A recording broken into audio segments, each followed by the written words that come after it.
ذلك متاع الحياة الدنيا واللہ عنده حسن المآب۔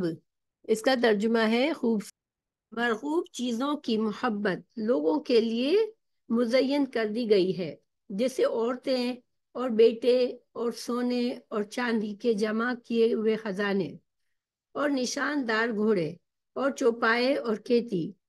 یہ دنیا کی زندگی کا سامان ہے، اور لوٹنے کا اچھا ٹھکانہ تو اللہ تعالیٰ ہی کے پاس ہے۔ اعوذ باللہ من الشیطان الرجیم، بسم اللہ الرحمن الرحیم۔ زینا، زینا، یہ کیا آپ لوگوں کو اسم لگتا ہے یا فعل لگتا ہے یا کچھ سمجھ آتی ہے کیا ہے؟ زینا فعل ہے، ماشاءاللہ یہ فعل ہے، اور یہ فعل ایکٹیو لگتا ہے یا پیسیو لگتا ہے؟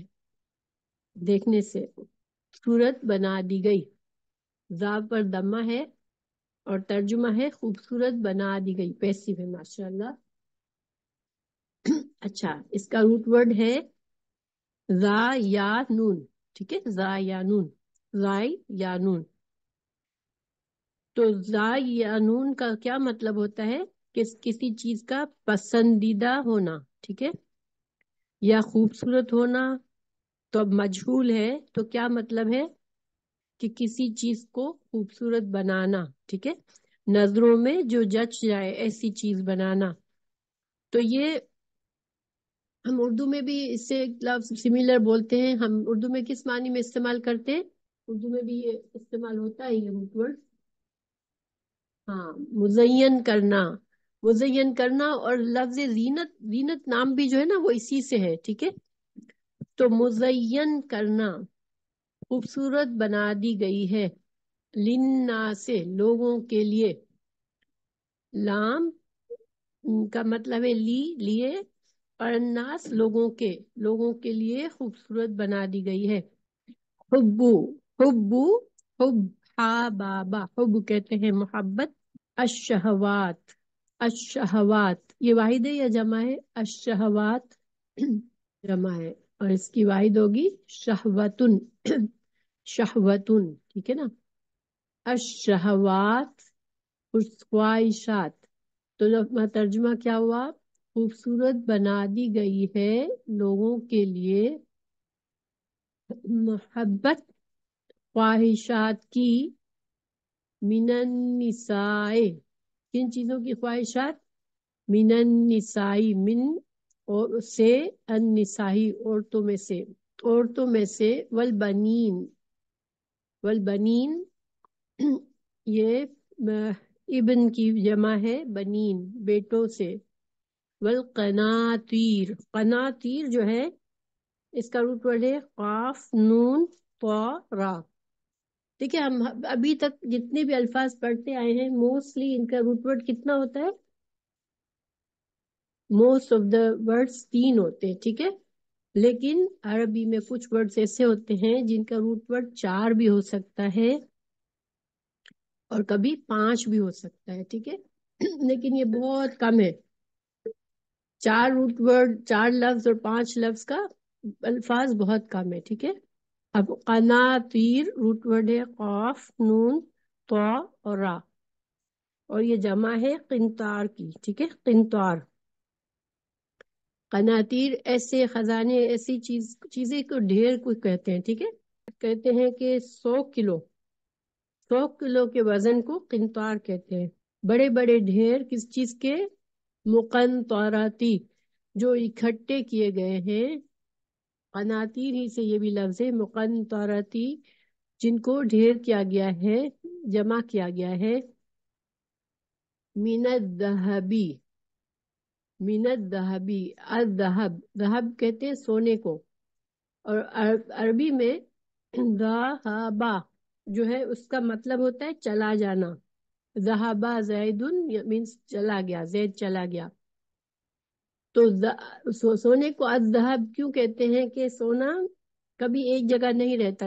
سونا جو ہے وہ مسلسل لوگ اس کے ادھر سے ادھر کرتے رہتے ہیں اور خرچ ہو جاتا ہے، انسان کے پاس جمع نہیں رہتا. تو ذهب سونے کو کہتے ہیں. ٹھیک ہے. من الذهبی والفضتی، فضتی، فا ضاد ضاد، فضہ کہتے ہیں منتشر ہو جانا. اس روٹ ورڈ کا مطلب ہے منتشر ہو جانا.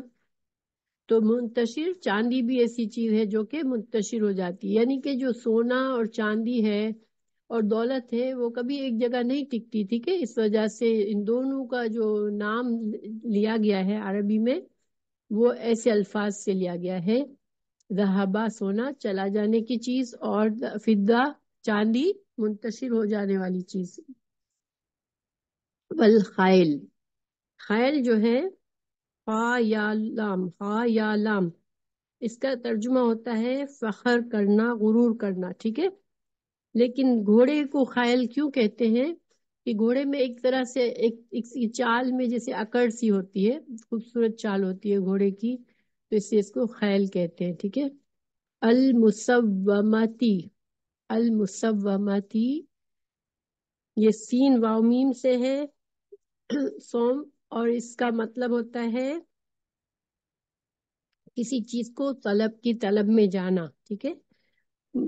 تو اب کسی چیز کی طلب میں جانے سے یہاں مسوماتین کا ترجمہ کیا گیا ہے نشان لگے ہوئے. تو یعنی کہ کوئی امتیازی چیز ہوتی ہے جس کو انسان کو طلب ہوتی ہے. تو یہاں پر الخیل المسومتی، گھوڑے نشان لگے ہوئے. تو لیکن گھوڑوں کو لوگ اپنی ایک تو ملکیت کے لیے اس پر نشان لگاتے ہیں. آپ نے بھی دیکھے ہوں گے جانوروں کی پشت پر ایک نشان سا ڈالتے ہیں تاکہ پتہ چلے کہ یہ جانور کس سے بلونگ کرتا ہے. اور یہ اس کا یہ بھی مطلب ہے کہ جیسے جو خاص مہنگے گھوڑے ہوتے ہیں، امتیازی گھوڑے جو جیسے ریس میں گھوڑے ہوتے ہیں یا بہت مہنگے مہنگے جو گھوڑے ہوتے ہیں، وہ مطلب ہے. ٹھیک ہے. تو وہ بھی لوگوں کو پسند ہوتے ہیں. اب تو برانڈ نیم کارز جو ہوتی ہیں یا ہورس پاور جس کا زیادہ ہے یا سپورٹس کار ہے، تو ہم اس کو بھی اس سے مطلب لے سکتے ہیں. ان ساری چیزوں کو کی جو خواہشات ہیں اللہ تعالیٰ نے ان کو خوبصورت بنا دیا ہے انسانوں کے لیے. اور یہاں بہت ہی غور کرنے والی بات ہے، انشاءاللہ ہم تفسیر میں پڑھیں گے کہ اللہ تعالیٰ نے یہ نہیں فرمایا کہ یہ عورتوں کو، بیٹوں کو، ڈھیروں مال کو اور گھوڑوں کو ان کو خوبصورت بنایا ہے. نہیں، ان کی خواہشات کو خوبصورت بنایا ہے. ٹھیک ہے. اس میں بڑا فرق ہے کسی چیز کے خوبصورت بنانے میں اور کسی چیز کی خواہش کے خوبصورت بنانے میں. مثال کے طور پر آپ دیکھیں کہ کسی کے پاس بہت ہی خوبصورت گاڑی ہوتی ہے تو لوگ اس کو پلٹ پلٹ کے دیکھتے رہتے ہیں، جیسے ایک طرح سے ایک وش ہوتی ہے، ان کے دل میں خواہش ہوتی ہے کہ ہمارے پاس ہو، وہ ایسی گاڑی ہو ہمارے پاس. اسی طرح مال دولت میں کشش ہے کہ لوگوں کو اس کی خواہش بھی اچھی لگتی ہے مال کی، ہے نا. تو یہ مطلب ہے یہاں پہ کہ خواہشات، ان چیزوں کی خواہشات بھی ایسی ہیں کہ لوگ اس کو بھی پسند کرتے ہیں، دل میں اس کے بارے میں سوچنا پسند کرتے ہیں. تو ول انعام، اور انعام جو ہے وہ نون عین میم، نعمت بھی اسی سے ہے، اور نعمت کے اسی سے انعام سے مطلب ہے مویشی جانور، اونٹ، گائے، بکری. تو مویشی بھی اللہ تعالیٰ کی نعمت ہے، اس وجہ سے اس کو انعام کہا گیا ہے. اور ہم نے سورہ انعام، ہمیں پتہ ہے قرآن میں سورہ انعام بھی ہے اس نام سے. تو انعام مینس مویشی جانور. والحرث، حرث کہتے ہیں کھیتی کو. اور کھیتی بھی کسانوں کے لیے کھیتی بھی بہت محبوب چیز ہوتی ہے. تو اللہ تعالیٰ نے یہاں پر کچھ چیزوں کے نام گنوائے ہیں جو کہ جنرلی ایک آئیڈیا ہوتا ہے کہ اس کو پسند کرنے والے لوگوں کو پتہ ہوتا ہے کہ یہ پسندیدہ چیزیں ہیں لوگوں کی اور ان کی خواہشات ہوتی ہے. آپ کو پتہ ہے زمین کے لیے کتنے جھگڑے ہوتے ہیں اور کتنے فساد ہوتے ہیں زمین کو حاصل کرنے کے لیے. تو یہ ساری چیزیں انسان کی محبوب چیزیں ہیں، پسندیدہ چیزیں. پھر اللہ تعالیٰ نے کیا فرمایا؟ ذالکا، یہ اس ذالکا کا اشارہ کس طرف ہو رہا ہے؟ آپ کو پتہ ہے کہ ذالکا جو ہے وہ اسم اشارہ ہے، یعنی جب ذالکا کہا جاتا ہے تو اس کی طرف کسی چیز کی طرف اشارہ کیا جاتا ہے. ٹھیک ہے، تو ذالکا سے مطلب یہ جو خواہشات ہیں ان چیزوں کی اس کی طرف ہے. ٹھیک ہے، اشارہ ہاں خواہشات کی طرف، کہ یہ جو ساری چیزوں کی جو خواہشات کی محبت ہے تو یہ ساری چیزیں کیا ہے؟ متاع الحیات الدنیا، یہ متاع ہے. متاع کہتے ہیں دیکھیں دنیا میں ہم لوگ متاع ہم اردو میں بھی بولتے ہیں سامان. دنیا کا سامان ہے یہ، تو دنیا کی چیزیں ہیں، صرف دنیا میں وقت، دنیا میں زندگی گزارنے کا سامان ہے یہ. متاع الحیات الدنیا، حیات زندگی، اور الدنیا، دنیا لفظ دنیا جو ہے اس کا روٹ ورڈ ہے دال نون اور واو، دنو، اور اس کا لفظی معنی کیا ہوتا ہے؟ قریب یا کمتر. ٹھیک ہے، یہ دو معنی ہوتے ہیں دنیا کے، کسی چیز کا قریب ہونا یا کسی چیز کا کمتر ہونا. تو دنیا کو دنیا کیوں کہا جاتا ہے؟ کہ یہ آخرت کے مقابلے میں ایک تو قریب ہے، پہلے دنیا ہے پھر آخرت آتی ہے، پھر یہ آخرت کے مقابلے میں بہت کم اور حقیر چیز ہے. دنیا کی زندگی اور دنیا کا سامان آخرت کے مقابلے میں بہت ہی تھوڑا ہے اور کم ہے، درجے میں کم ہے، اس لیے اس کو دنیا کہا گیا ہے. ٹھیک ہے، تو واللہ، اور اللہ تعالی، عندہ لفظ عندہ ہم نے پڑھا ہوا ہے پہلے بھی. عندہ کا مطلب ہوتا ہے اس کے پاس، عندہ اس کے پاس، حسن المآب، اچھا مآب. المآب لفظ مآب جو ہے اس کا روٹ ورڈ ہے حمزہ واو با، حمزہ واو با. ٹھیک ہے، تو جب میم سے لفظ شروع ہوتے ہیں ان میں اکثر کوئی جگہ یا وقت کا معنی ہوتا ہے. ٹھیک ہے، تو مآب یعنی کہ لوٹنے کی جگہ. حمزہ واو با کا مطلب ہوتا ہے لوٹنا. ٹھیک ہے، تو المآب لوٹنے کی جگہ. ٹھیک ہے، تو اللہ کے پاس جو ہے وہ اچھی جگہ ہے لوٹنے کی، دنیا کے مقابلے میں اللہ کے پاس اچھی جگہ ہے لوٹنے کی، یعنی جنت کی طرف اشارہ ہے. قل کہہ دیجئے، او نبکم، او نبکم، یہاں پر کتنے الفاظ ہیں؟ او نبکم کتنے الفاظ ہیں؟ حمزہ استفہام یعنی کیا. حمزہ کا مطلب، کا مطلب کیا ہوتا ہے؟ کیا. ٹھیک ہے، تو کیا، اونبی میں بتاؤں، اونبی میں بتاؤں، نبا، نبا کا مطلب ہوتا ہے اہم خبر دینا، کسی کو خبر دینا. ٹھیک ہے، بہت اہم خبر کے لیے نبا کا لفظ استعمال آتا ہے. تو کیا میں خبر دوں تم کو. ٹھیک ہے، کیا میں خبر دوں تم کو، بخیرن بہتر کی.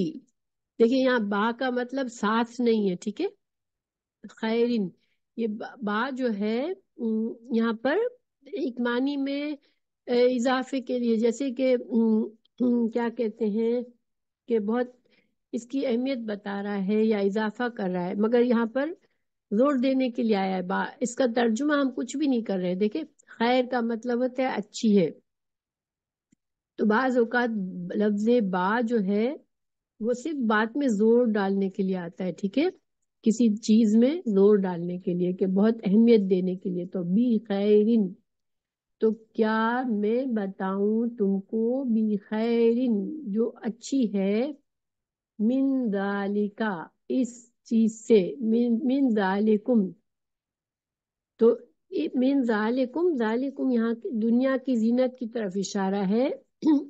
تو اللہ تعالیٰ فرما رہے ہیں کہ آپ ان سے کہہ دیجئے کہ کیا میں آپ کو تم کو خبر دوں بہتر کی اس سے، یعنی کہ جو دنیا کی یہ جو چیزیں ہیں جس کی تم کو بہت خواہشات ہیں، کیا اس سے بہتر چیز میں بتاؤں تم کو؟ پھر آگے ہے للذین، ان لوگوں کے لیے مگر ظاہری بات ہے کہ یہاں پر دیکھیں ان لوگوں کے لیے، یعنی کہ آخرت میں جو خیر ہے وہ کن کے لیے ہے؟ ٹھیک ہے، آخرت میں سب کے لیے تو خیر نہیں ہے، کچھ لوگ جہنم میں جائیں گے، اللہ تعالیٰ ہمیں اس سے محفوظ رکھے، تو وہ تو خیر تو نہیں ہے، ان کے لیے تو بہتر نہیں ہے، لیکن کس کے لیے بہتر ہے؟ للذین ان لوگوں کے لیے اتقوا، اتقوا جنہوں نے تقوی کیا۔ اچھا ٹھیک ہے، یہاں پر تقوی جو ہے وہ کس معنی میں آیا ہے؟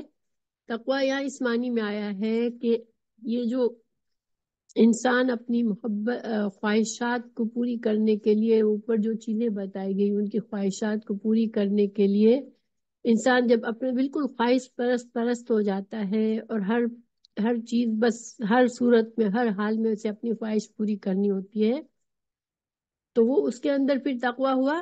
اگر ہر ایک انسان اپنی ہر خواہش کو بس پورا کرنا چاہے، چاہے کسی بھی قیمت پہ، تقوی یہاں پر اس معنی میں آیا ہے کہ جن لوگوں کے دل میں یہ احساس ہوتا ہے کہ ہر قیمت پہ اپنی خواہش پوری کرنے کی کوشش نہیں کرتے، بلکہ وہ دیکھتے ہیں کہ اللہ تعالیٰ کچھ اللہ تعالیٰ ہم سے ناراض ہونے والی چیز تو نہیں ہے، یا میرا طریقہ غلط تو نہیں ہے، یا میرے لیے یہ چیز حلال ہے یا حرام ہے، یہ سب چیزیں دیکھنے والے انسان جو ہیں ان کے لیے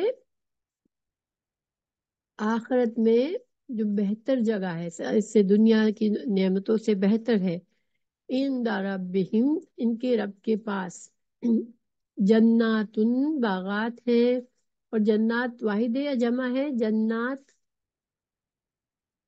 جمع ہے، جنتن کی جمع ہے، تجری بہتی ہے۔ اچھا تجری، یہ تجری فعل ہے یا اسم ہے؟ تجری فعل ہے، ٹھیک ہے، تو یہ یہاں پر تا، پھر تا کس لیے آیا ہے یہاں پر؟ ہاں یہ مؤنث کے معنی میں، ٹھیک ہے، یہ تم کے معنی میں نہیں ہے، تجری بہتی ہے، اور تو پھر یہ مؤنث کیوں آیا ہے یہاں پر؟ جنات، ہاں ماشاءاللہ، جناتن کی وجہ سے مؤنث آیا ہے۔ تجری بہتی ہے، من تحتیہا ان کے نیچے سے، کسی چیز کے نیچے ہونا، تحتیہا، یہ ہا کس کی طرف جا رہا ہے؟ ہا کی ضمیر کس کی طرف جا رہی ہے؟ جنات کی وجہ طرف، اسی لیے مؤنث آئی ہے۔ من تحتها الانہار، انہار نہر کی جمع ہے، خالدینہ ہمیشہ رہنے والے ہیں، فیہا اس میں، وازواج، ازواج، لفظ ازواج کس کی جمع ہے؟ لفظ ازواج کسی کو معلوم ہے؟ زوج کی، ہاں زوج جوڑا۔ اچھا یہاں پر بیویاں عام طور پر ترجمہ کرتے ہیں، لیکن زوج جو ہے وہ جوڑے کے لیے آتا ہے، یعنی کہ شوہر کے لیے بیویاں تو بیویوں کے لیے شوہر، ٹھیک ہے۔ ازواجن مطہراتن، کیسی کیسی بیویاں ہیں؟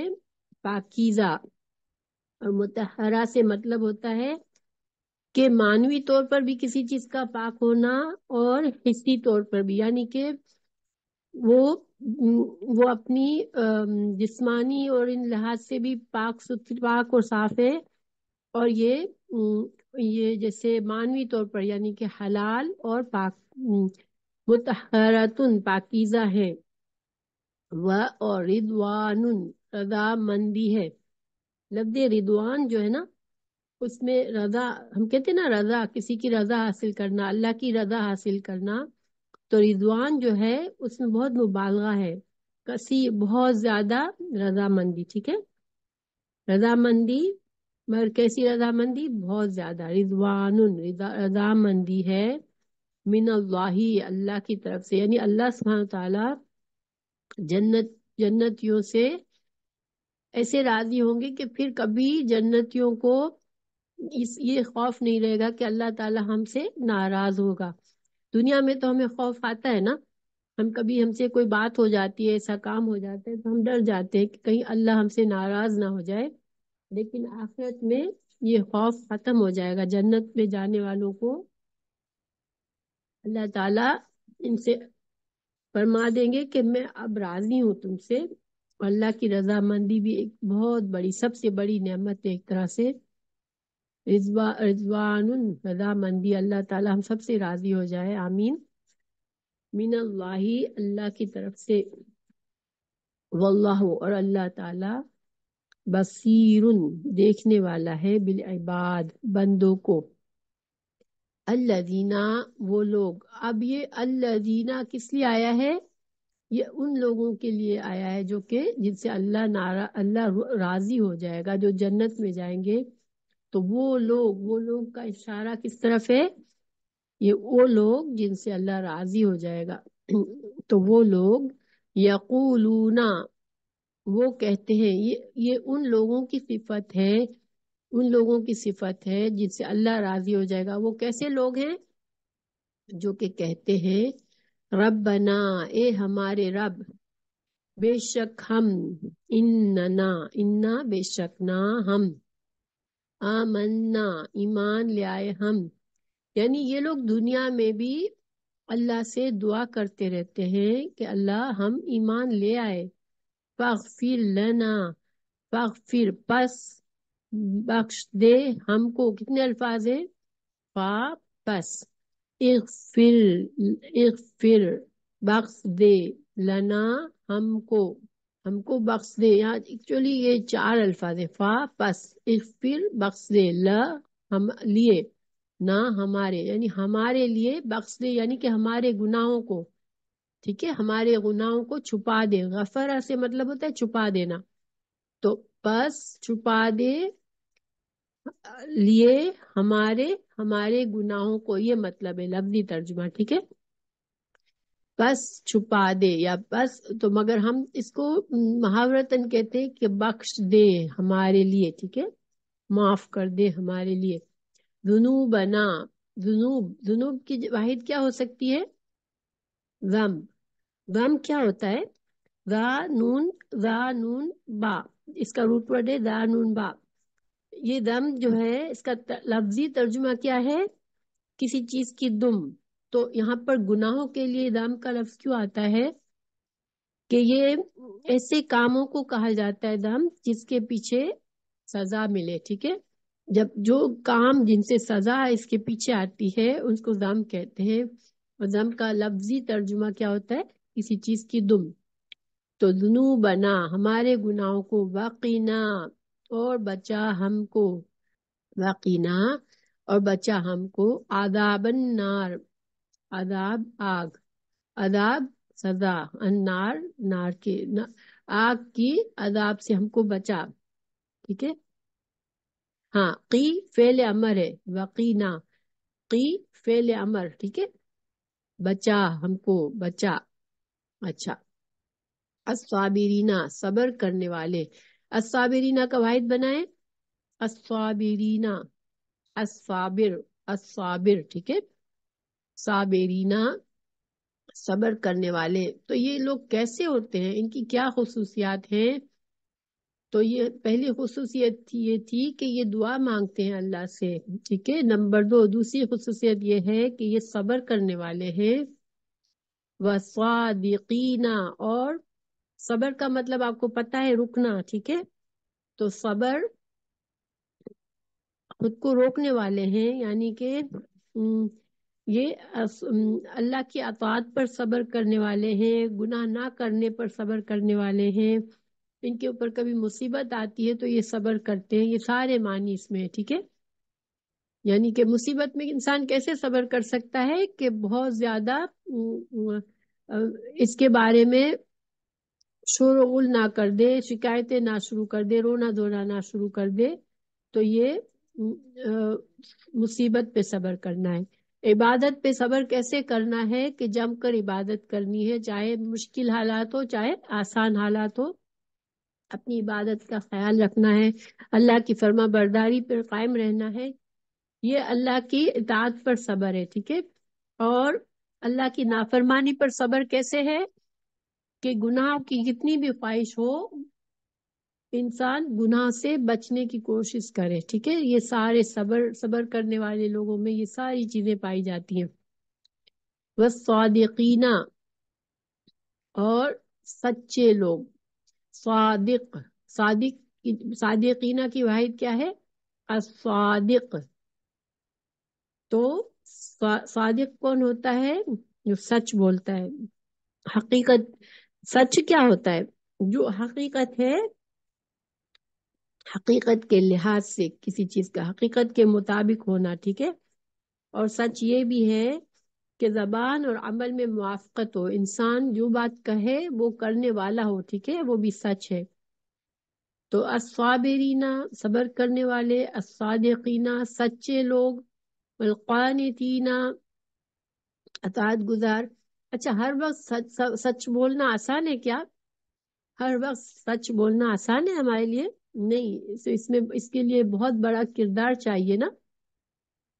سچ بولنے کے لیے، ہر وقت سچ بولنے کے لیے صادق. صادق اس کو کہتے ہیں جس کی عادت ہی سچ بولنا ہوتا ہے. یعنی کہ ہم ایک بار سچ بول کے انسان صادق نہیں بن جاتا. ٹھیک ہے، ہاں بالکل. It's extremely hard thing to do. اور ہم لوگ تو اللہ تعالیٰ ہم سب کو معاف کرے کہ ہم اس دور میں رہ رہے ہیں کہ لوگ بغیر وجہ کے بھی جھوٹ بولتے ہیں. یعنی کہ ایک تو انسان بہت مجبوری میں جھوٹ بولتا ہے کہ چلو اس کو کسی بات کا ڈر ہوتا ہے، فتنہ کا ڈر ہوتا ہے.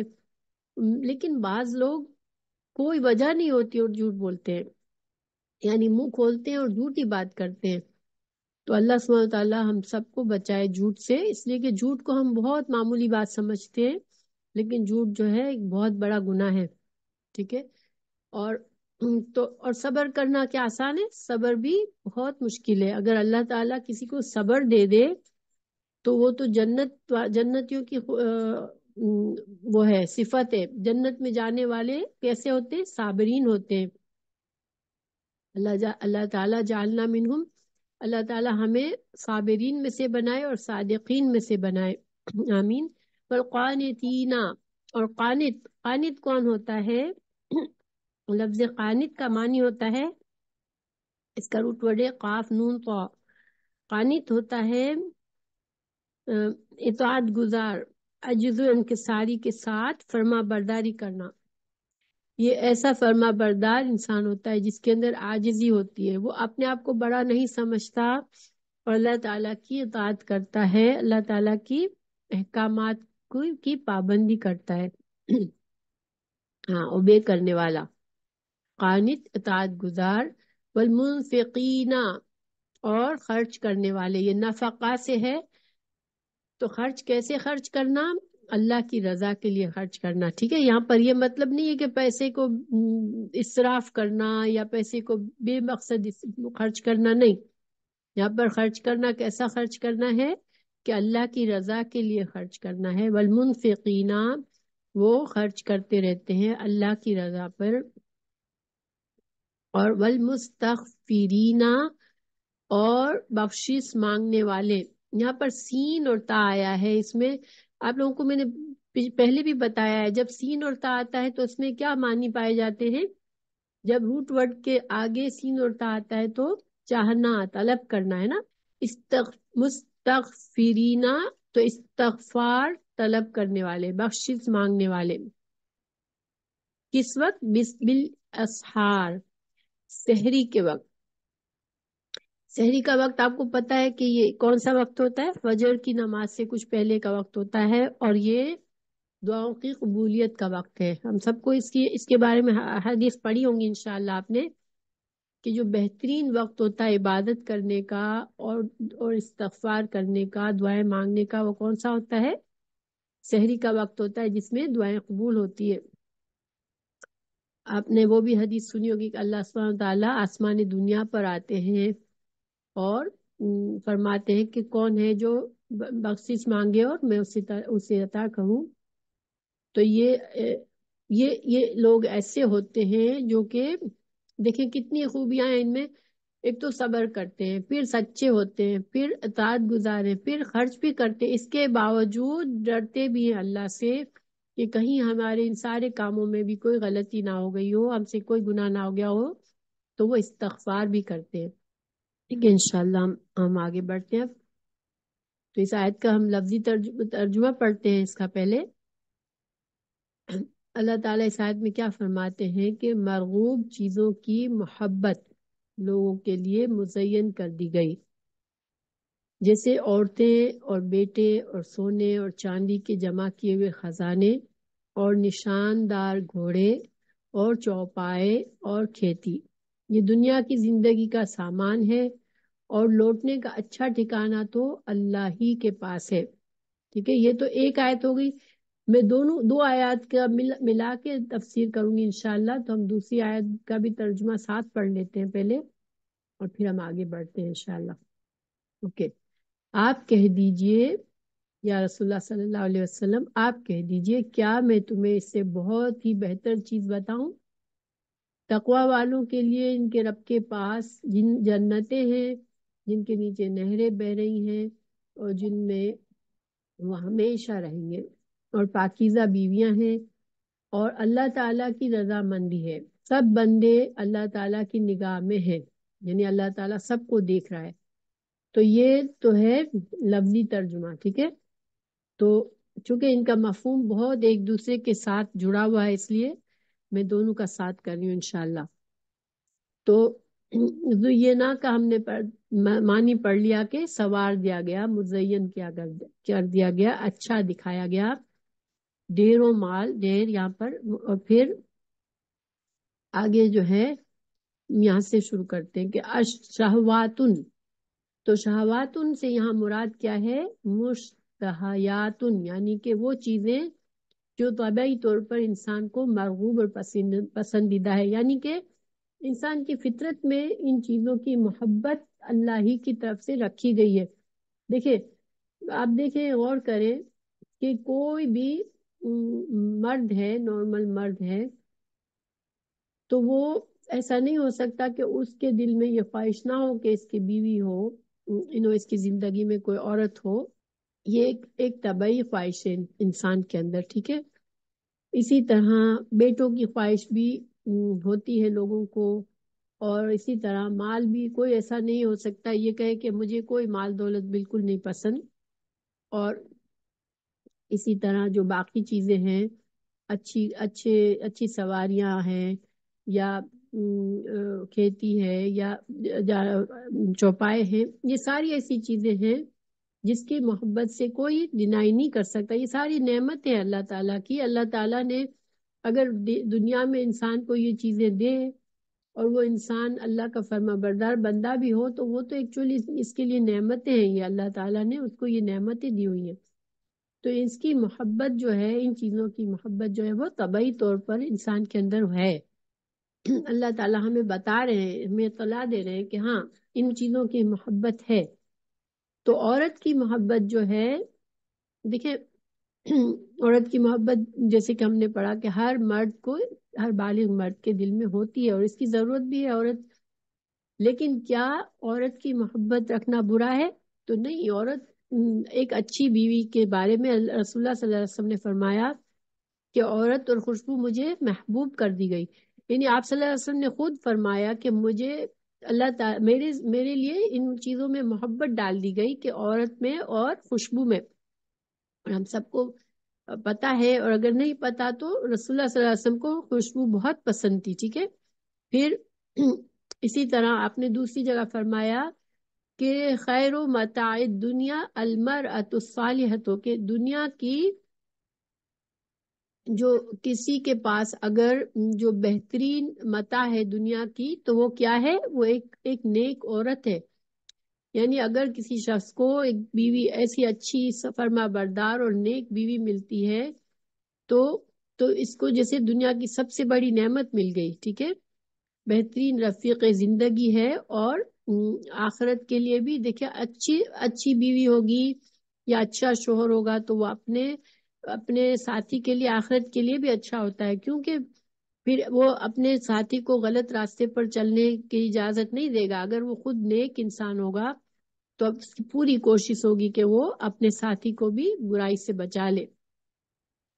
تو مگر رسول اللہ صلی اللہ علیہ وسلم نے ساتھ ہی ساتھ یہ بھی فرمایا کہ میں جو ہوں ما ترکت بعدی فتنتن ادر علی الرجال من النساء، یعنی کہ میرے بعد جو فتنے رونما ہوں گے ان میں مردوں کے لیے سب سے بڑا فتنہ عورتوں کا ہے. ٹھیک ہے، تو یہ ساری باتوں سے ہمیں کیا پتہ چلتا ہے کہ یہ بہت بڑی نعمت ہے. اچھی بیوی، اچھی ساتھی بہت بڑی نعمت ہے، اور اس کی محبت کا خود آپ صلی اللہ علیہ وسلم نے بھی اعتراف کیا اور فرمایا کہ یہ ایک بہت دنیا کی کیا کہتے ہیں کہ دنیا میں یہ اگر کسی کو حاصل ہو گئی تو اس کو بہت بڑی نعمت مل گئی.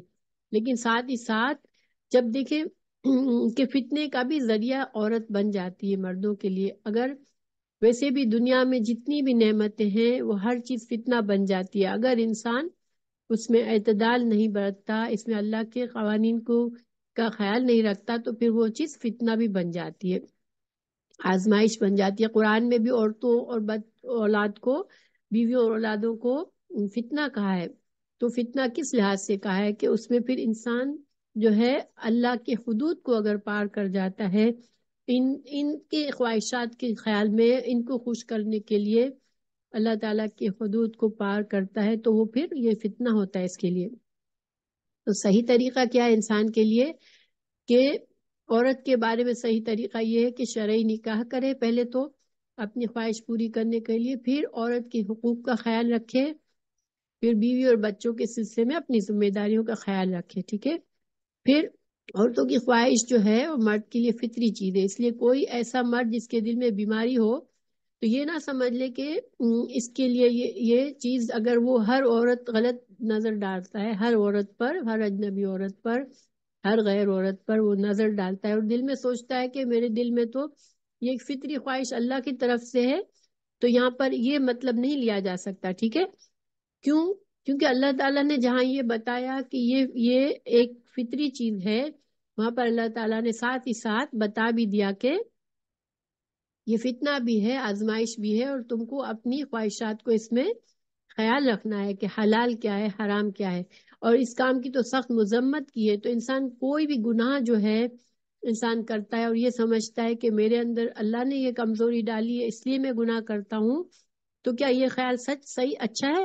اگر انسان کیا آخرت کے عذاب سے بچ جائے گا یہ سوچے گا تو کہ اللہ نے میرے اندر کمزوری رکھی ہے تو میں یہ کرتا ہوں؟ کیا یہ ہو سکتا ہے کہ انسان اللہ کے آگے قیامت میں یہ پیش کر دے کہ اللہ تو نے مجھے کمزور بنایا تھا اس لیے میں نے یہ گناہ کیا؟ نہیں. کیوں کہ اللہ تعالیٰ نے کسی پر اس کی وسعت سے زیادہ بوجھ نہیں ڈالا، اور جب اللہ تعالیٰ نے فرما دیا کہ تمہیں فتنوں سے بچنا ہے تو اس کا مطلب یہ کہ اللہ تعالیٰ نے اس کے اندر صلاحیت بھی رکھی ہے کہ وہ خود کو فتنوں سے بچائے. ٹھیک ہے، اور پھر دوسری اگر بیوی کے لحاظ سے ہم نہ بھی دیکھیں تو عورت دیکھیں ماں بھی ہوتی ہے، بہن ہوتی ہے، بیوی ہوتی ہے، بیٹی ہوتی ہے، اور بعض اوقات ان رشتوں میں بھی مرد میں اندر کمزوری ہوتی ہے کہ وہ اپنے ان رشتوں میں جو عورت ہوتی ہے ان کو خوش کرنے کے لیے بھی وہ اللہ کی حدود کو تجاوز کر بیٹھتا ہے بعض اوقات. تو اس میں بھی اس کا انسان کو بچنا چاہیے کہ نہیں، جہاں اللہ کے احکامات ہیں، اللہ کو خوش کرنا، اللہ کی ناراضگی کا معاملہ ہوتا ہے، وہاں اس کے خلاف، اللہ کی رضا کے خلاف بندوں کو خوش نہیں کیا جا سکتا. ٹھیک ہے، تو اس میں ان محبتوں میں بھی اعتدال کی ضرورت ہے. پھر بیٹوں کی خواہش، تو بیٹوں کی محبت جو ہے اگر انسان کے دل میں اس لیے ہو کہ میری قوت میں اضافہ ہوگا، میری نسل باقی رہے گی، اور اس سے میں مسلمان بچہ بنا ہوگا، میں اسے دین سکھاؤں گا، اور اسے اسلام کی قوت میں اضافہ ہوگا، تو یہ جو ہے یہ تو بہت اچھی بات ہے. دیکھیں رسول اللہ صلی اللہ علیہ وسلم نے خود فرمایا کہ زیادہ ایسی عورت سے شادی کرو جو زیادہ سے زیادہ بچے پیدا کرے. ٹھیک ہے، اور پھر دوسری بات یہ ہے کہ آپ صلی اللہ علیہ وسلم نے یہ فرمایا کہ قیامت کے دن میں اپنی امت کی کثرت پر فخر کروں گا.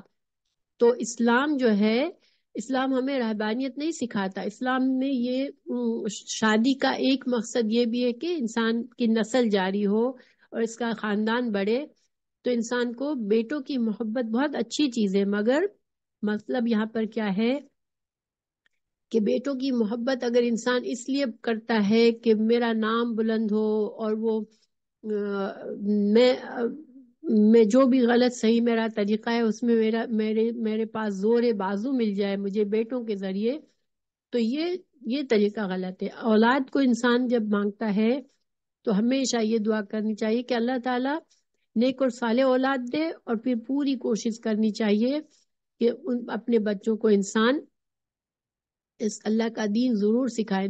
کچھ ایسے خوش نصیب ماں باپ ہیں جن کے بچے نیک ہیں اور وہ دین کو سمجھتے ہیں اور دین پر چلتے ہیں، تو یہ اللہ کی بہت بڑی نعمت ہے۔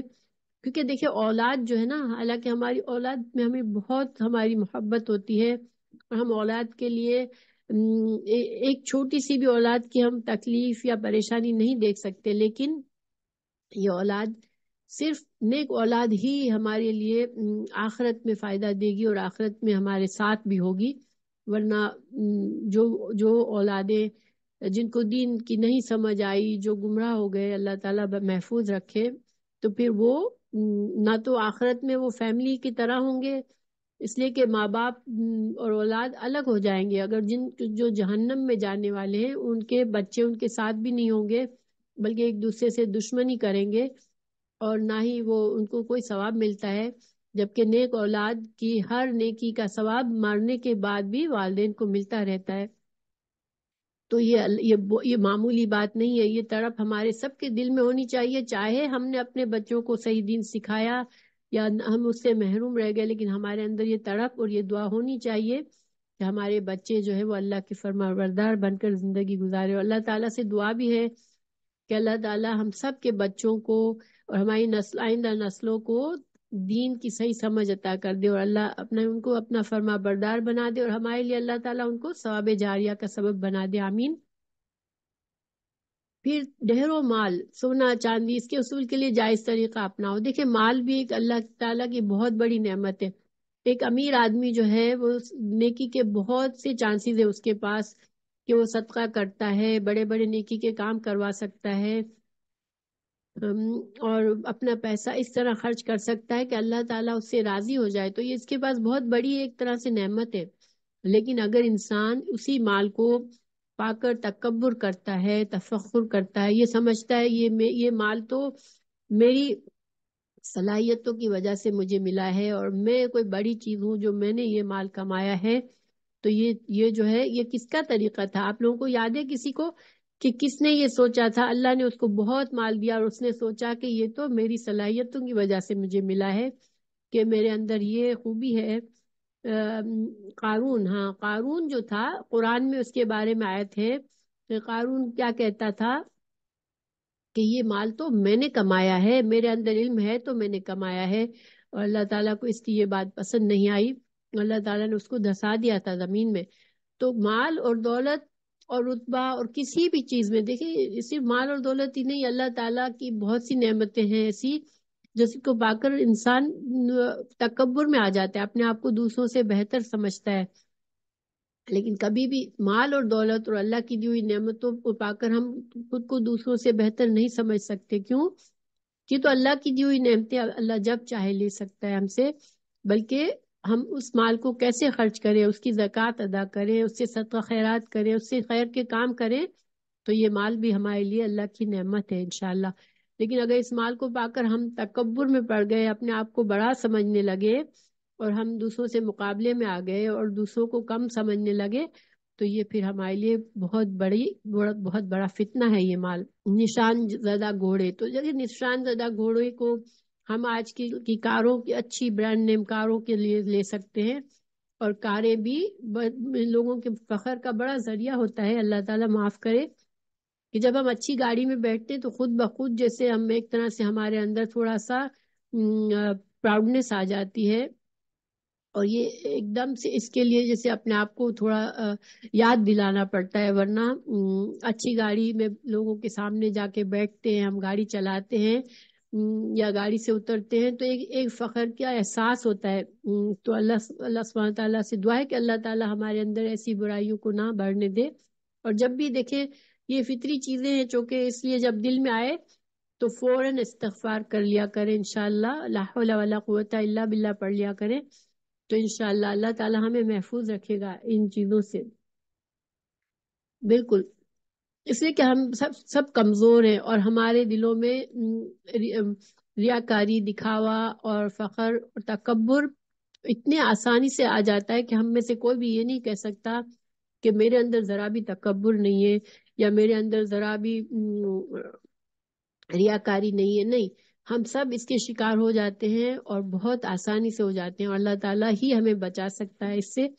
تو ہمیں جب بھی احساس ہو میں فوراً استغفار کرنا چاہیے اس کے لیے، تو انشاءاللہ آہستہ آہستہ اللہ تعالیٰ ہماری اصلاح فرما دیں گے۔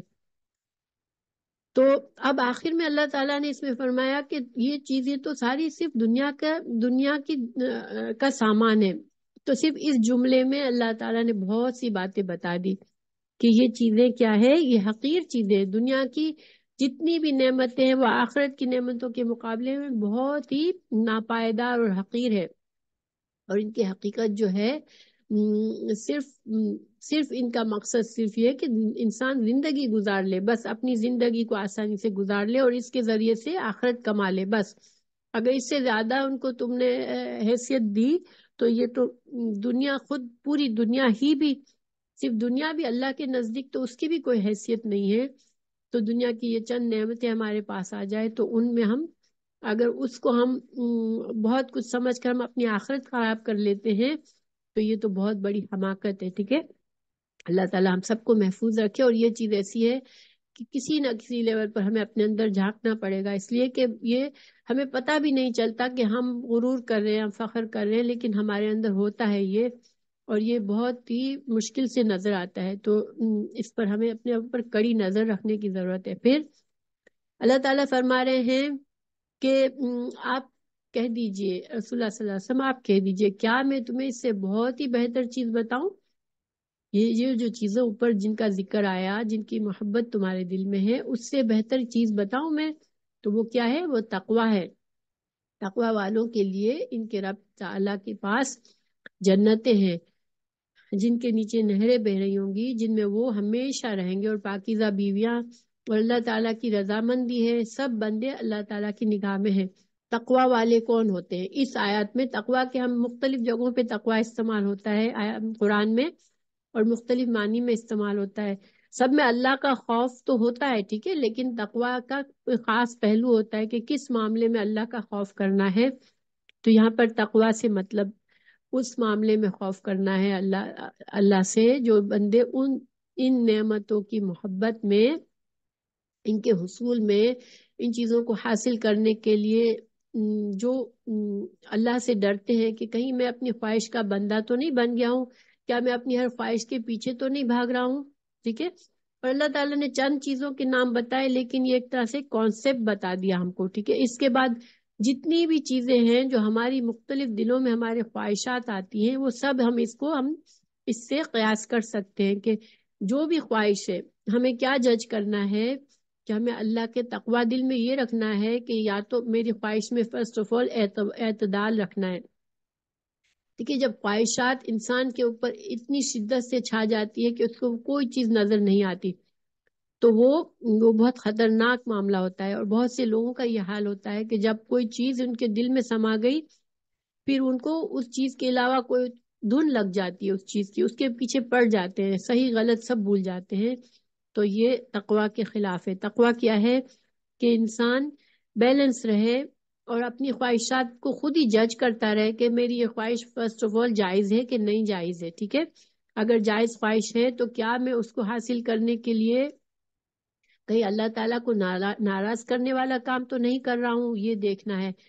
پھر اس خواہش کا استعمال، میں اس چیز کو اللہ تعالیٰ اگر مجھے دے دیتے ہیں تو میں اس کا استعمال صحیح کر رہا ہوں یا نہیں کر رہا ہوں، یا میں اس کے ذریعے آخرت کما رہا ہوں یا نہیں کما رہا ہوں، یہ ساری باتیں ہمیں ہمارا دل بتائے گا۔ اگر ہم اپنے آپ سے، ہمارے دل میں یہ احساس رہے گا تو ہم ہر وقت اس چیز کو ہمیں ایسے چمٹ کے رہنا ہے کہ ہر وقت ہمارے ذہن میں، دیکھیں خواہشات جو ہے نا، خواہشات کا ایسا معاملہ ہے جیسے کہ سمندر میں جیسے موجیں اٹھتی ہے نا، ابھی تو ایک موج پوری طرح سے ڈاؤن نہیں ہوئی اور دوسری موج اس کے اوپر چڑھاتی ہے نا. تو ہماری خواہشات بھی ایسی ہی ہیں. اللہ تعالیٰ نے یہ نہیں فرمایا کہ چیزوں کی محبت، اللہ نے فرمایا خواہشات کی محبت. تو خواہشات ایسی ہیں کہ انسان کے اوپر سمندر کی موجوں کی طرح آتی ہیں، ایک ابھی ہٹی نہیں کہ دوسری آ جاتی ہے. حالانکہ آپ دیکھیں کہ جب انسان کو جو نعمت مل جاتی ہے اس کی کوئی تڑپ اتنی بعد میں رہتی ہے کیا؟ تو مطلب کیا ہوا کہ خواہشات کی جو کشش ہوتی ہے نا، وہ اس کی شدت کب تک ہوتی ہے؟ جب تک وہ چیز حاصل نہیں ہوتی. جب حاصل ہو جاتی ہے کوئی چیز تو بعض اوقات ہم اسی چیز کو ہم کچھ دنوں میں ہمارے لیے کوئی اہمیت بھی نہیں ہوتی اس کی. تو اسی لیے خواہشات جو ہے سمندر کی موجوں کی طرح انسان کے اوپر آتی ہے، اور ہمیں اس سے بچنے کی، ہمیں اس میں بہت زیادہ ہر وقت، جیسے ایسا ہے کہ دیکھیں ہمارا سب سے بڑا دشمن شیطان ہے، ٹھیک ہے، لیکن ہمارا جو دوسرا سب سے بڑا دشمن ہے وہ ہماری خواہشات ہے. خواہشات نفس جو ہے وہ اس کو ہمیں اس طرح سے دیکھنا ہے جیسے ہمارے سامنے ہمارا دشمن ہے، ہر وقت ہمارے ساتھ چل رہا ہے، ٹھیک ہے. اور ہمیں ان کو بہت کڑی نظر سے دیکھنا ہے کہ یہ خواہشات ہمیں اللہ سے دور نہ کر دے، اللہ کی رضا سے دور نہ کر دے. یہاں پر یہ مطلب ہے اس آیت میں. پھر اللہ تعالیٰ نے بتا دیا کہ ان خواہشات سے بہتر کیا چیز ہے. دنیا کی ان نعمتوں جو تمہیں دیوانہ کرتی ہے، ہاں بالکل یہ انسائڈ شیطان ہے. ایک تو شیطان باہر ہے اور ایک ہمارے نفس میں بیٹھا ہوا ہے. تو ہم کو اللہ تعالیٰ نے کیا بتایا کہ جنت، جو باغات، جو جنت اللہ نے تیار کیا آخرت میں، جس کے نیچے نہریں بہ رہی ہیں، وہ ہمیشہ کی جنتیں ہیں. اور اس میں تمہیں ایسے پاکیزہ ساتھی ملیں گے جو جسمانی طور پر بھی ہر لحاظ سے پاک ہوں گے. نہ ان کو، آپ کو پتہ ہے جنت میں انسان کو کوئی تھوکنا اور ناک صاف کرنا اور واش روم جانا، ایسی کوئی بھی کمزوری اس میں نہیں ہوگی، کوئی خرابی نہیں ہوگی. اور وہ پاکیزہ، وہ دل کے بھی پاک ہوں گے. تو ایسے پاکیزہ ساتھی ملیں گے تم کو جنت میں. اور سب سے بڑی جنت کی جو نعمت ہے وہ اللہ کی رضامندی ہے، تو تمہیں وہ مل جائے گی. تو ایک طرح سے ہمیں اس کا بدل بتا دیا گیا کہ وہ جو تمہارے دل میں خواہشات ہیں، ٹھیک ہے، تم کو وہ فطری چیز تو ہے، لیکن تم کو ہمیشہ یہ یاد رکھنا ہے. دیکھیں جب بھی آپ جد و جہد کریں نا، جب کسی خواہش کے پیچھے جائیں تو ضرور دیکھ لے، ایک لمحے کے لیے ضرور سوچ لے کہ میرا اس میں آخرت کا کیا فائدہ ہے یا کیا نقصان ہے. اگر آپ صرف دنیا کا فائدہ یا نقصان دیکھیں گے تو شاید آپ بھول جائیں گے اور غلط کر جائیں گے. لیکن اگر آخرت کے بارے میں سوچیں گے تو انشاءاللہ ہمیں آخرت کا فائدے پر نظر رکھیں گے تو پھر اللہ تعالی ہمیں ہمت بھی دے گا، توفیق بھی دے گا، اور ہم دعا بھی کریں گے کہ اللہ تعالی ہمیں ایسی خواہشات سے بچا لے. پھر اللہ تعالیٰ نے یہاں فرما دیا کہ اللہ تعالیٰ بصیر العباد ہے، یعنی کہ اس میں بھی دو باتیں ہیں، ٹھیک ہے. ایک تو اللہ تعالیٰ ہماری کوششوں کو دیکھتا ہے کہ ہمارے اندر کتنی اسٹرگل ہو رہی ہے، کتنی خواہشات سے ہم اپنا جھگڑا کر رہے ہیں صرف اس لیے کہ ہم اللہ کو خوش کرنا چاہتے ہیں. تو اللہ تعالیٰ ایک مسلمان کی جد و جہد بھی دیکھتا ہے، اور اللہ تعالیٰ ایک نافرمان بندے کی جسارت بھی دیکھتا ہے کہ کس طرح وہ اللہ کی خواہشات، اللہ کی رضا کو چھوڑ دیتا ہے اور اپنی خواہش کا بندہ بن جاتا ہے. تو اللہ تعالیٰ ہر چیز سے واقف ہے. اور اللہ تعالیٰ کے پاس اس بصیر بالعباد میں یہ بھی مطلب ملتا ہے کہ اللہ تعالیٰ تم کو اس کا جزا ضرور دے گا، اچھے کو اچھا بدلہ اور برے کا برا بدلہ ضرور دے گا، کیونکہ اللہ ہر چیز سے واقف ہے، باخبر ہے. تو اب ان آیت کا دیکھیں ہم تھوڑا سا یہ دیکھتے ہیں کہ پیچھے سے کیا تعلق ہے. پہلے کہ پیچھے سبق ہم نے پڑھا کہ نجران کا وفد آیا ہوا تھا اور ان کو رسول اللہ صلی اللہ علیہ وسلم نے اسلام کی دعوت دی، مگر انہوں نے قبول نہ کیا. اور یہ نہیں تھا کہ ان کو سمجھ نہیں آ رہی تھی، ان کو بالکل واضح سمجھ آ گئی کہ یہ رسول اللہ صلی اللہ علیہ وسلم سچے نبی ہیں اور یہ دین حق ہے، اسلام دین حق ہے. لیکن انہوں نے کیوں نہیں مانا؟ کہ ان کے دلوں میں دنیا بسی ہوئی تھی، دنیا کے فائدے تھے، دنیا کی بڑائی تھی. اس لیے تو یہاں پر اللہ تعالیٰ نے ہمیں یہ آیات اس سبق میں ڈالنے، اس سیاق و سباق میں اس ڈالنے کی وجہ یہی ہے کہ ان کا انکار حق جو تھا وہ کیا تھا؟ دنیا کی محبت تھی، ان کی شہوات کی محبت تھی. تو جس کی وجہ سے وہ بہت بڑی خیر سے محروم ہو گئے. دیکھیں اگر ان کے دلوں میں اتنی محبت نہ ہوتی دنیا کی تو وہ حق کو قبول کر لیتے اور ان کو خیر کثیر مل جاتی اور ان کی آئندہ کی نسلیں بھی بچ جاتی. انہوں نے نہیں حق قبول کیا تو اس کا کتنا بڑا نقصان ہوا کہ وہ خود تو اپنا برا انجام کو پہنچے لیکن ان کی آئندہ نسلیں بھی گمراہ ہو گئی. تو یہ تعلق ہے اس کا پچھلی آیات. یہاں پر ایک اور غور و فکر کرنے کی بات ہے. اللہ تعالیٰ نے یہ فرمایا کہ یہ جو شہوات ہیں یہ چیزیں جو طبعی طور پر انسان کو مرغوب اور پسندیدہ ہے، یعنی کہ اللہ تعالیٰ خود فرما رہے ہیں کہ یہ جو دنیا کی چیزیں ہیں اس کی محبت تو میں نے ڈالی ہے تمہارے دل میں، ٹھیک ہے، خواہشات کی محبت تو میں نے ڈالی ہے. لیکن پھر اللہ تعالیٰ ہمیں قرآن سے ہمیں یہ بھی پتہ چلتا ہے کہ یہ دین اسلام ایک فطری دین ہے. اور فطری دین سے کیا مطلب ہے کہ ہر بندہ جو ہے جب بچہ پیدا ہوتا ہے تو فطرت پر پیدا ہوتا ہے، وہ اللہ کا فرما بردار ہو کر پیدا ہوتا ہے. وہ اس کو احساس ہوتا ہے کہ میرا خالق اللہ ہے، ٹھیک ہے. اور یہ کس لیے ہوتا ہے؟ آپ لوگوں کو کسی کو یاد ہے کہ بچے کو پیدا ہونے والے بچے کو فطرت پر کیوں ہوتا ہے وہ بچہ؟ کہ اللہ تعالیٰ نے جب روحوں کو پیدا کیا تھا تو ان کو اپنا تعارف کرا دیا تھا، ٹھیک ہے. وعدہ آلس جو ہے انشاءاللہ سورہ اعراف میں آئے گا. ہاں، اس میں اللہ تعالیٰ نے تمام روحوں کو بتا دیا تھا کہ میں تمہارا خالق ہوں اور تمام روحوں نے اس کو ایکسپٹ کیا تھا. تو ہر بچہ اللہ کا فرما بردار اور فطرت پر ہوتا ہے. اور فطرت پر ہونے کا مطلب یہ کہ انسان کی فطرت میں نیکی کو پسند کرنا ہے، ٹھیک ہے. فطری طور پر دیکھیں انسان بعض اوقات اس کو کوئی دین کا علم نہیں ہوتا لیکن اس کو یہ پتا ہوتا ہے کہ یہ غلط کام ہے اور یہ صحیح کام ہے. تو یہ کون بتاتا ہے اس کو؟ گناہ کو گناہ سمجھنا اور ثواب کو اچھے کام کو اچھا، نیکی کو پسند کرنا، یہ اللہ تعالیٰ نے بندے کی فطرت میں ڈالی ہے، ٹھیک ہے. تو آپ دیکھیں کہ اس کا مطلب اس آیات جو ہم نے پڑھی اوپر کی آیات، اس سے تو ہمیں لگتا ہے کہ انسان خواہش پرست ہے، کہ اس کے دل میں خواہشات ہیں بہت زیادہ، جبکہ ہمیں اللہ تعالیٰ یہ بھی فرما رہے ہیں کہ بندہ انسان جو ہے وہ نیکی اس کی فطرت میں نیکی کو پسند کرنا ہے. تو اب ان دونوں میں کیا تضاد ہے؟ کیا ان دونوں کے معاملوں میں، دونوں آیات کے معاملے میں کچھ اختلاف ہو رہا ہے؟ نہیں، اختلاف نہیں ہے. اگر ہم ان کو ساتھ رکھیں تو مفہوم کیسے سمجھ میں آئے گا ہمارے کہ نیکی پر چلنا یہ اللہ نے فطرت میں ڈالا ہے، ٹھیک ہے. یہ بات ثابت ہے، یہ ہمیں پتہ ہے کہ اللہ تعالیٰ نے انسان کی فطرت میں نیکی پر چلنا ڈالا ہے. پھر انسان کی سچی خوشی اور دل کے سکون اور اطمینان کے لیے ضروری ہے کہ انسان اللہ کو مانے اور اس کا فرما بردار بن کر رہے اور اللہ سے تعلق جوڑ کر رکھے. یہ چیزوں کی خواہش دل میں ہوتی ہے انسان کے. اور یہی وجہ ہے جو لوگ جن کو دین کا صحیح علم نہیں ہوتا وہ کسی نہ کسی چیز کو الہ بنا لیتے ہیں. کیوں؟ کہ اپنی اس خواہش کو پورا کرنے کے لیے کہ ان کے وہ کسی کے آگے جھک جائے، کسی کے فرما بردار بن جائے، ٹھیک ہے. یہ فطری خوشی کے لیے دین پر چلنا ضروری ہے اور فطرت سلیم کی ضرورت نیکی کا راستہ ہے. تو جب انسان کو یہ یقین ہوتا ہے کہ میرا رب مجھ سے راضی ہے تو انسان کتنی بھی تکلیف میں ہوتا ہے اس کے دل کے اندر ایک سکون ہوتا ہے. تو یہ بات انشاءاللہ آپ لوگوں کو نے اندازہ کیا ہوگا. جب ہم کوئی نیکی کا کام کرتے ہیں تو خوشی ہوتی ہے دل میں. کسی کو صدقہ دیتے ہیں مثال کے طور پر، کتنی خوشی ہوتی ہے دل میں نا.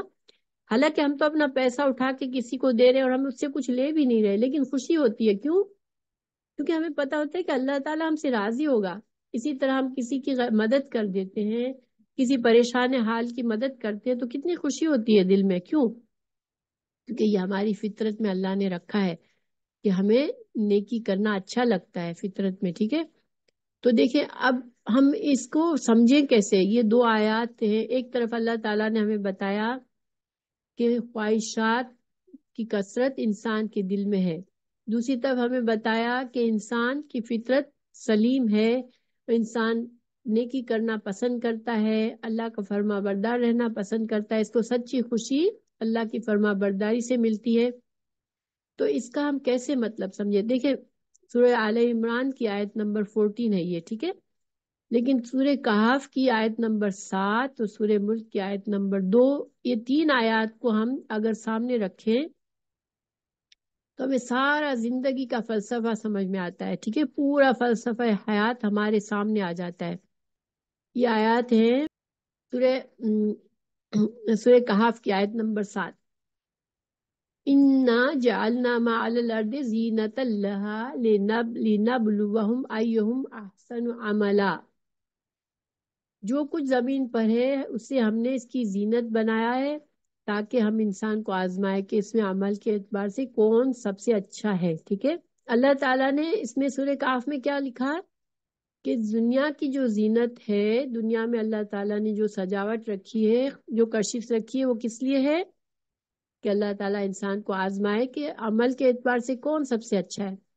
تو حالانکہ انسان کی فطرت میں تو نیکی ہے، مگر جب اللہ تعالیٰ یہ دیکھنا چاہ رہا ہے کہ یہ نیکی کی جو فطرت ہے وہ کتنی اسٹرانگ ہے کہ جب اس کے سامنے کشش آتی ہے، چیزوں کی محبت آتی ہے، تو کتنا اللہ کا فرما بردار بنتا ہے اور کتنا اپنی خواہشات کو پوری کرتا ہے، ٹھیک ہے۔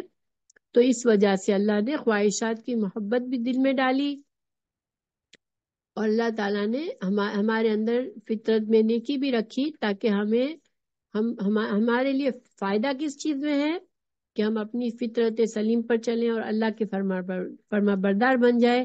لیکن ہمارے سامنے یہ ایک امتحان کے لیے خوبصورتی رکھ دی گئی کہ ہمارے لیے ایک طلب اور کشش رکھ دی گئی کہ ہم اس طرف جاتے ہیں یا ہم اس طرف جاتے ہیں، ٹھیک ہے۔ پھر سورہ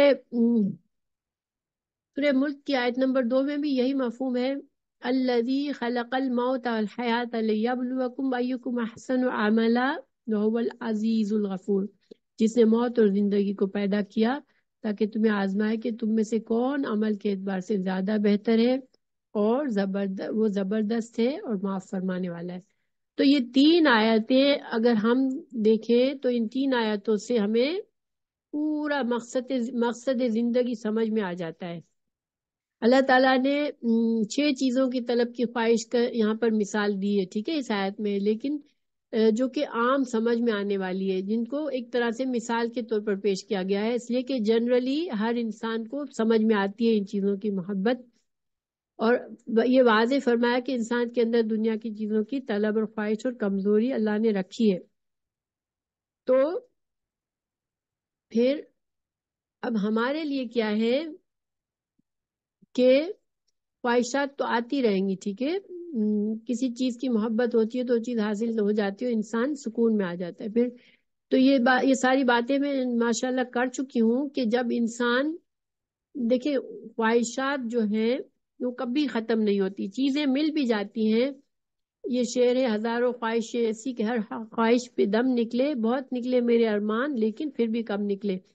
آپ ایک چیز کی خواہش کریں گے وہ پوری ہو جائے گی، تو لیکن جب تک وہ پوری ہوگی جب تک دوسری خواہشات انسان کے اندر آ جائے گی۔ تو ہمیں کیا کرنا ہے کہ ہمیں نمبر 1 اپنی خواہشات پر چیک رکھنا ہے، ٹھیک ہے۔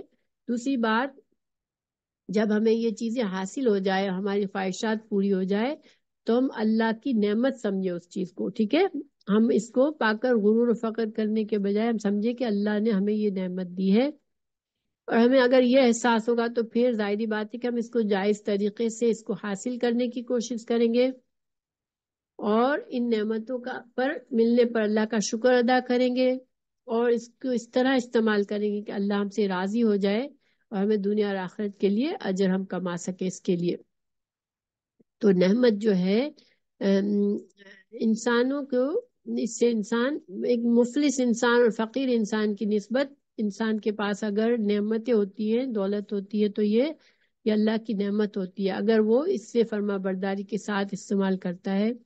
پھر انسان کا اصل جہاد کیا ہے کہ وقتی لذت اور خوشی کے لیے انسان گناہ میں پڑنے سے بچے، اور یہی مفہوم ہے اس آیت کا کہ انسان کے لیے سب چیزوں کی خواہش مزین کر دی گئی اور یہی اس کا امتحان ہے۔ اچھا، تو اب ایک اور بھی فائدہ ہے، یہ اللہ تعالیٰ نے جو ہمارے دلوں میں یہ خواہشات ڈالی ہے اس کا ایک اور فائدہ بھی ہے۔ وہ فائدہ کیا ہے؟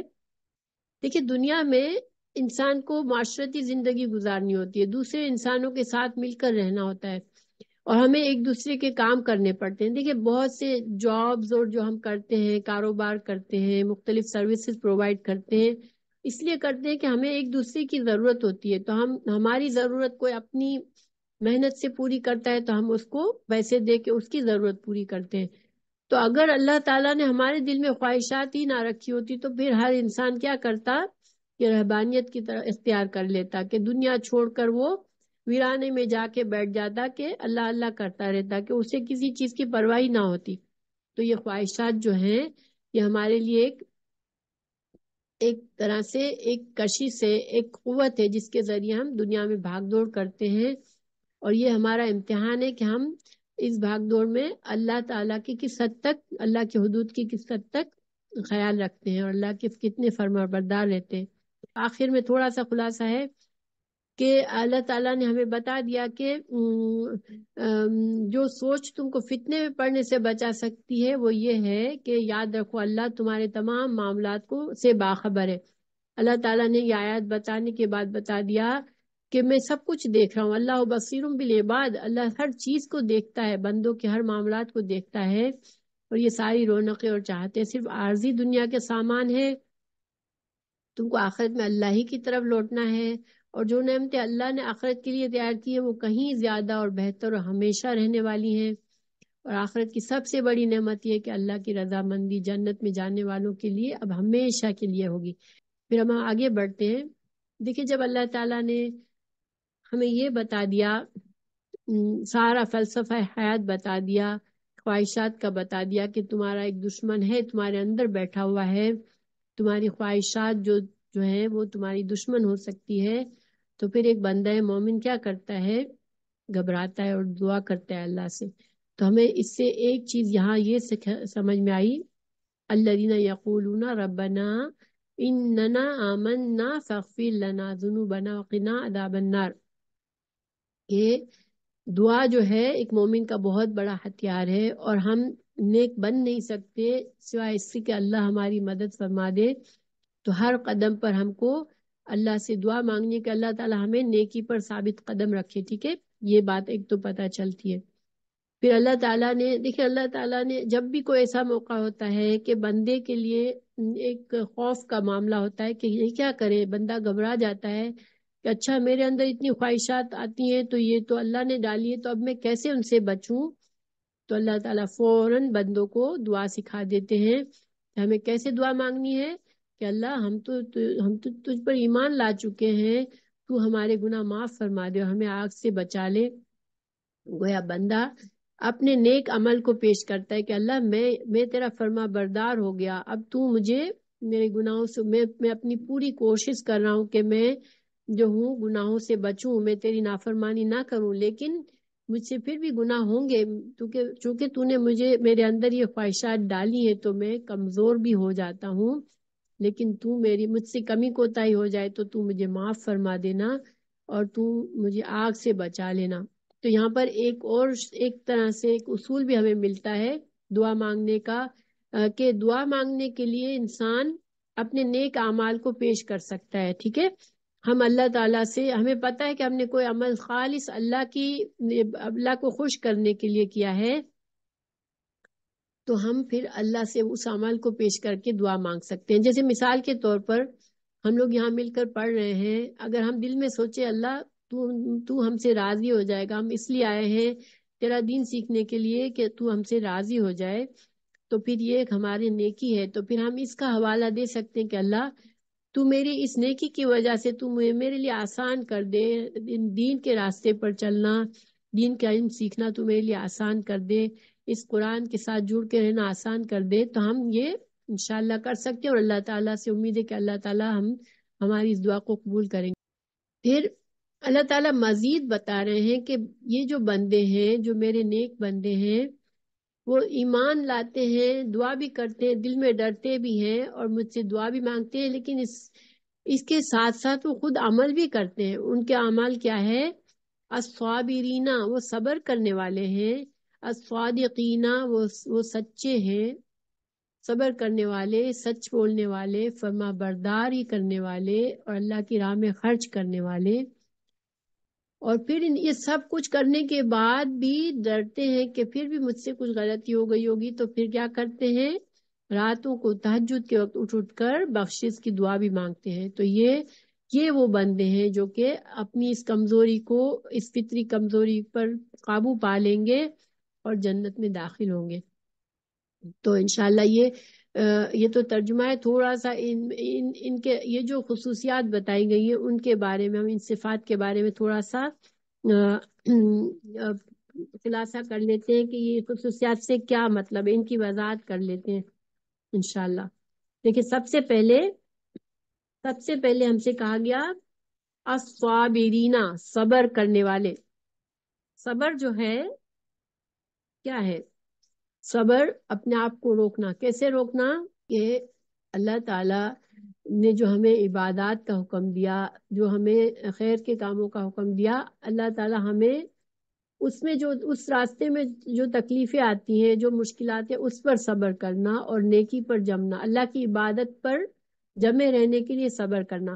عبادت کرنا مشکل کام ہے نا، دیکھیں، نماز پڑھنا، نماز کی پابندی کرنا، پھر صدقہ کرنا، خیرات کرنا، یعنی روزے رکھنا، ہر چیزیں تھوڑی مشکل ہے نا۔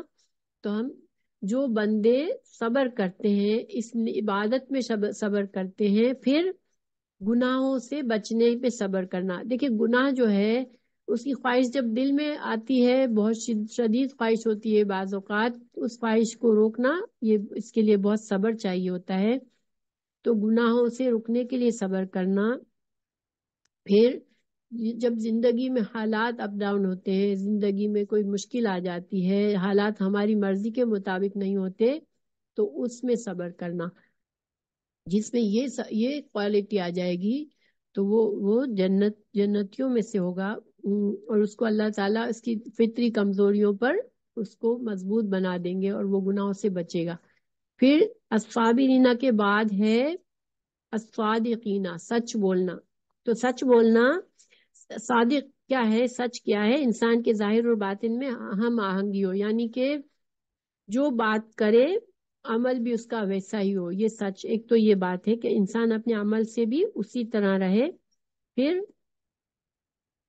عقیدے اور فعل میں مطابقت، یعنی کہ انسان کا عقیدہ جو ہے وہ بھی درست ہو اور اس کا عمل بھی درست ہو۔ پھر عمل اور قول میں مطابقت، کہ جو بات کہے اس پر عمل کرے اور جھوٹی بات نہ کہے، ٹھیک ہے، جھوٹ سے بچے۔ صبر ایسی چیز ہے کہ صبر سب سے ٹاپ پر ہے۔ صبر، اسی لیے اللہ تعالیٰ نے صبر کو پہلے ذکر کیا کہ اگر کسی کے اندر صبر ہی نہیں ہے تو نہ وہ سچا ہو سکتا ہے، نہ وہ قانت ہو سکتا ہے، نہ منفق ہو سکتا ہے، نہ مستغفر ہو سکتا ہے۔ تو صبر کو سب سے پہلے لانے کا مقصد یہ ہے کہ صبر ہر نیکی کے لیے ضروری ہے، اور سچ بولنا، ہر حال میں سچ بولنا۔ پھر قانتینا، قانت ہوتا ہے جو کہ فرما بردار اور اطاعت گزار اور عاجزی اور نرمی کے ساتھ اللہ تعالیٰ کی طرف کو بہت بڑا سمجھ کے اللہ کی طرف جھک جانا اور اللہ کے ہر حکم کا انتظار کرنا کہ جو اللہ تعالیٰ مجھے دے حکم میں اس پر عمل کر لوں، وہ قانت ہوتا ہے اور جمع رہتا ہے وہ۔ پھر منفقینہ، خرچ کرنا، تو جو انسان انفاق فی سبیل اللہ کرتا ہے وہ مال کی محبت سے بچتا ہے۔ جیسے ہم اپنے مال ہر کسی کو پسند ہوتا ہے، اپنا مال انسان دوسروں کو دیتا ہے تو وہ اس کے لیے انسان کو پتا ہوتا ہے کہ میں اللہ کو راضی کرنے کے لیے دے رہا ہوں، تو اس کے دل سے مال کی محبت کم ہو جاتی ہے، ٹھیک ہے۔ اور وہی انسان راہ خدا میں خرچ کر سکتا ہے، اللہ کی راہ میں خرچ کر سکتا ہے، جس کو یہ احساس ہو کہ دنیا کی نعمتیں آخرت کے مقابلے میں کچھ نہیں۔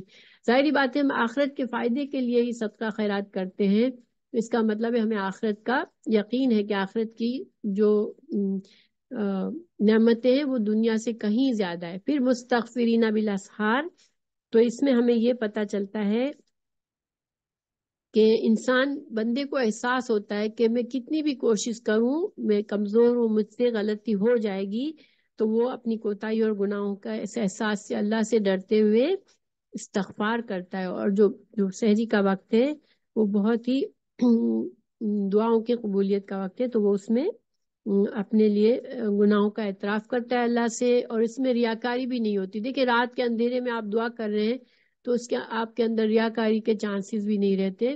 پھر آخر میں یہ پورے سبق کا خلاصہ کیا ہے کہ انسان اس دنیا میں ایک مقصد کے لیے پیدا کیا گیا ہے، اور اس کا سب سے بڑا مقصد یہ ہے کہ دنیا کی اس مختصر زندگی میں اللہ تعالیٰ نے اس کو جو بھی وقت دیا ہے، جو صحت دی ہے، جو نعمتیں دی ہے، یہ سب اس کے دنیا کا صرف سامان ہے، وقتی سامان ہے، اور ان کے ذریعے وہ ایک پاکیزہ زندگی گزارنے کی کوشش کرے. ان سب نعمتوں کو صرف دنیا کا سامان سمجھ کر ایک پاکیزہ زندگی گزارنے کی کوشش کرے، اور اپنی نعمتوں کو استعمال کر کے اللہ کی رضا حاصل کرنے کی کوشش کرے.